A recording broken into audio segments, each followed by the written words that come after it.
Hello friends, স্বপ্নাস খানা পিনার নতুন একটি রেসিপিতে সবাইকে স্বাগতম। আজকে আমি ভিন্ন স্বাদের মজাদার ফুলকপির পাকোড়া তৈরি করে দেখাবো। চলুন দেখে নেওয়া যাক আজকের এই ভিন্ন স্বাদের মজাদার ফুলকপি পাকোড়া তৈরি করার রেসিপি। ফুলকপির পাকোড়া তৈরি করার জন্য এখানে আমি ছোট সাইজের 2টি ফুলকপি নিয়েছি। আর ফুলকপিগুলোকে আমি ছোট ছোট টুকরো করে কেটে 10 মিনিট ভিনেগারের জল দিয়ে ভিজিয়ে রেখেছি। এতে করে ফুলকপির ভিতরটা পরিষ্কার হয়ে আসবে। এবার ফুলকপিগুলোকে ভাপিয়ে নেওয়ার জন্য প্যানে পরিমাণ মতো জল ও আধা চা চামচ লবণ দিয়ে দিচ্ছি। এবার এর মধ্যে ফুলকপিগুলো দিয়ে ঢাকনা দিয়ে ঢেকে 5 মিনিট মিডিয়াম আঁচে ভাপিয়ে নিব।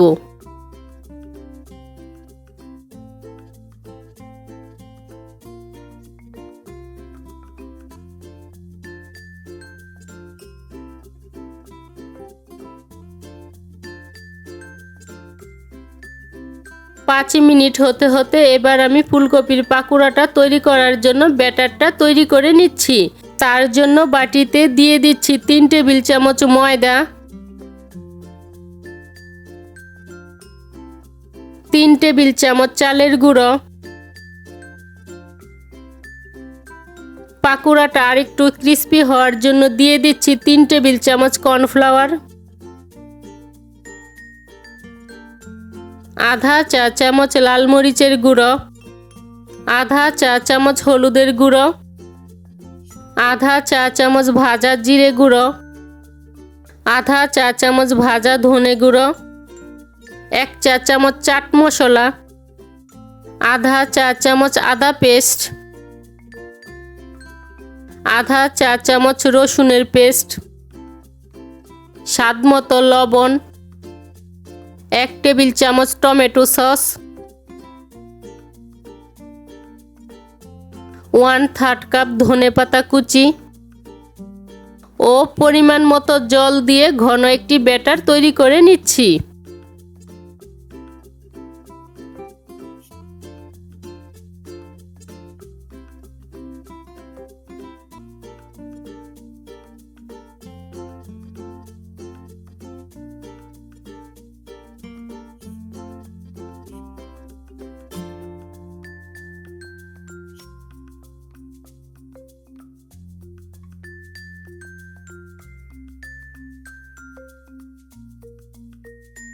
ব্যাটারটা আমার তৈরি করা হয়ে গিয়েছে আর ব্যাটারের ঘনত্বটা ঠিক এরকম হবে।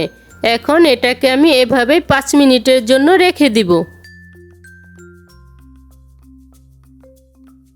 5 মিনিট পর ফুলকপিগুলো আমার ভাপানো হয়ে গিয়েছে। এখন এগুলোকে আমি জল থেকে তুলে নিচ্ছি।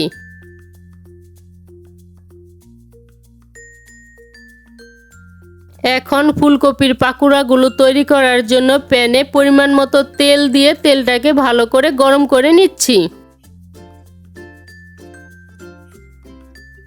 এখানে আমি ফুলকপির পাকোড়াটা তৈরি করার জন্য ব্যাটারটা নিয়েছি আর নিয়েছি কিছু ব্রেড ক্রাম্বস। এখন ফুলকপিগুলো ব্যাটারে চুবিয়ে ব্রেড ক্রামে গড়িয়ে নিচ্ছি।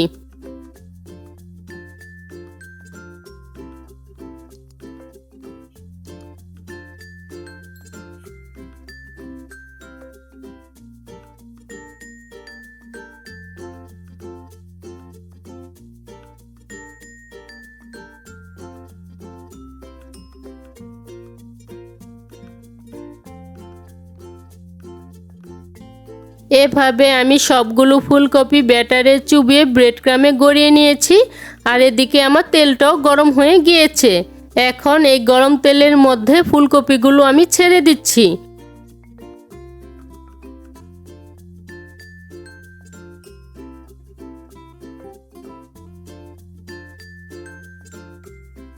তেলটাকে প্রথমে আমি হাই হিটে গরম করে নিয়েছি। এখন চুলার আঁচটা মিডিয়ামে রেখে এবার ফুলকপিগুলোকে আমি ভেজে নিচ্ছি। যদি হাই হিটে আমি ফুলকপিগুলোকে ভেজে নিতাম তাহলে উপরের অংশটা তাড়াতাড়ি লাল হয়ে যেত এবং ভিতরের অংশটা কাঁচা থেকে যেত। তাই ফুলকপিগুলোকে ভাজার সময় চুলার আঁচটা মিডিয়ামে রাখতে হবে। ফুলকপিগুলো আমার ভাজা হয়ে গিয়েছে। এবার এগুলোকে আমি তেল থেকে তুলে নিচ্ছি।